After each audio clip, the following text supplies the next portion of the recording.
இன்றைய நாளன்றைக்கு நாம் தெரிந்து கொள்ள வேண்டிய வேத பகுதி 1 பேதுரு 2ஆம் அதிகாரம் 1-12. அதில் முக்கியமாக 9வது வசனத்தை நம்ம தியானிக்கலாம். ஆத்துமாவுக்கு விரோதமாய் போர் செய்கிற மாம்ச இச்சைகளை விட்டு விலகி. ஆத்துமாவுக்கு விரோதமாக நம்ம ஆவி, ஆத்துமா, சரீரம் 3 பகுதியாக நம்ம பார்க்கிறோம். இதில் முக்கியமாக ஆத்துமா பிணைப்புங்கிறது ரொம்ப முக்கியமான ஒரு காரியம். நம்மளுடைய ஆத்துமா யாரை சார்ந்திருக்கிறது? தேவனை சார்ந்திருக்கிறதா? இல்லைன்னா நம்மளுடைய ஆத்துமா நம்மளுக்கு பிடித்தவர்கள் மேலே சார்ந்திருக்கிறதா? அப்படிங்கிறத நம்ம இன்றைக்கி சிந்தித்து பார்ப்போம். முக்கியமாக 3 பேர்களை நம்ம பார்க்கலாம், 3 பகுதிகளாக. முதலாவது சின்ன பிள்ளைங்க பார்த்திங்கன்னா ஆத்துமாவுக்கு விரோதமாய் அப்படின்னு சொல்லும்போது அந்த பிள்ளைங்களுக்கு வருகிற இச்சைகள் பார்த்திங்கன்னா சின்ன சின்ன ஒரு பொருள் மேலே ஆசை, இல்லை ஏதாவது நம்மளுக்கு வாங்கி தரணும், டாய்ஸ் வாங்கி தரணும் அப்படின்னு சொல்லிட்டு அந்த ஃபுல் கான்சன்ட்ரேஷன் நிறைய குழந்தைங்களுக்கு அதில் இருக்கும்.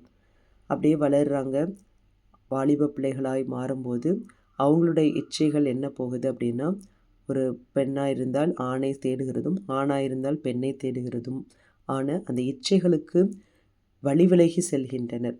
பெரியவங்க பார்த்திங்கன்னா அப்படி நம்ம கார் வாங்கணும், வீடு வாங்கணும், பைக் வாங்கணும், நல்ல ஒரு பெரிய பங்களாவில் இருக்கணும், நிறைய சொத்து சேர்த்து வைக்கணும்.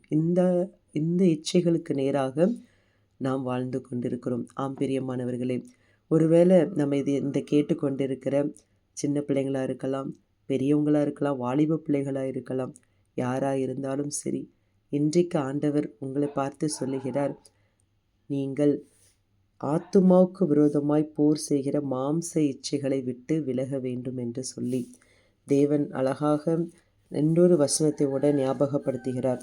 நீங்கள் முன்னே உங்கள் அறியாமையினால் கொண்டிருந்த இச்சைகளின்படி இனி நடவாமல் கீழ்ப்படுகிற பிள்ளைகளாய் இருந்து உங்களை அழைத்தவர் பரிசுத்தராய் இருக்கிறது போல நீங்களும் உங்கள் நடக்கைகள் எல்லாவற்றிலும் பரிசுத்தமாயிருங்கள்.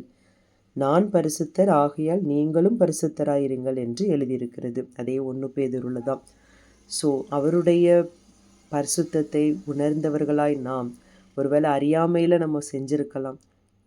நம்ம நிறைய வசனங்கள் கேட்குறோம், இனி நீ பாவம் செய்யாதே, இனி இந்த இச்சைகளை விட்டு விலகு அப்படின்னு சொல்லி அந்த எச்சரிப்பின் சத்தத்தை கேட்டும் நம்ம உணராதவர்களாக இருந்தால் இன்றைக்கு நம்ம கர்த்தரிடத்தில் ஒப்பு கொடுப்போம். அப்பா, எனக்கு நல்ல ஒரு உதவி செய்யுங்க, நான் பரிசுத்தனாக இருக்கணும் அப்படின்னு சொல்லி நீங்கள் கர்த்தரிடத்தில் கேட்கும்போது கர்த்தர் உங்கள் ஆத்துமாவை காத்து கொள்வார். கர்த்தர் தாமே இந்த வசனங்களை ஆசீர்வதிப்பாராக. God bless you all.